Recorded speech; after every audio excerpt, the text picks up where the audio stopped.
2024 সালের 5ই আগস্ট বাংলাদেশের ইতিহাসের জুলাই গণ অভ্যুত্থান নিয়ে নিজের ভূমিকা পরিষ্কার করেছেন বিএনপির ভারপ্রাপ্ত চেয়ারম্যান তারেক রহমান। এছাড়া এই আন্দোলনের মাস্টারমাইন্ড কে তা নিয়েও কথা বলেছেন তিনি। বিবিসি বাংলাকে দেওয়া সাক্ষাৎকারে তারেক রহমান বলেন, এই আন্দোলনের মূল শক্তি ব্যক্তি নয়, বাংলাদেশের গণতন্ত্রকামী জনগণ। তিনি বলেন, আমি কখনোই নিজেকে জুলাই আন্দোলনের মাস্টারমাইন্ড হিসেবে দেখি না। এই আন্দোলনের প্রেক্ষাপট তৈরি হয়েছে বহু বছর আগে থেকে। বিএনপি সহ সব গণতান্ত্রিক রাজনৈতিক দল এবং তাদের নেতাকর্মীরা বিভিন্নভাবে অবদান রেখেছেন, নির্যাতনের শিকার হয়েছেন।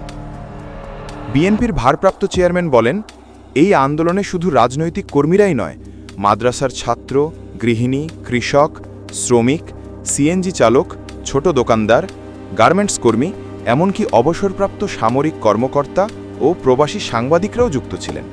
কারো ভূমিকা ছোট করে দেখার সুযোগ নেই।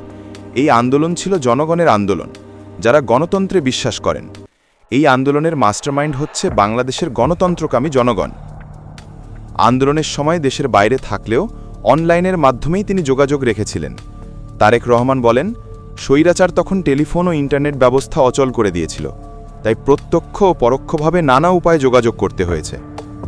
আন্দোলনের সময় প্রাণহানির প্রসঙ্গে তারেক রহমান বলেন, এটি বাংলাদেশের ইতিহাসে এক অবিস্মরণীয় ঘটনা। সাধারণত কোনো রাজনৈতিক আন্দোলনে শিশু শহীদ হয় না, কিন্তু এই আন্দোলনে প্রায় 63 জন শিশু নিহত হয়েছে। এই আন্দোলনের কৃতিত্ব দল মত নির্বিশেষে জনগণের। কেউ কৃতিত্ব দাবি করলে সেটি তাদের অবস্থান, কিন্তু আমাদের অবস্থান স্পষ্ট, এই সফলতা জনগণের আত্মত্যাগের ফল। তারেক রহমান আরও বলেন, 2000-এর মতো মানুষ নিহত হয়েছেন, প্রায় 30,000 মানুষ বিভিন্নভাবে ক্ষতিগ্রস্ত হয়েছেন।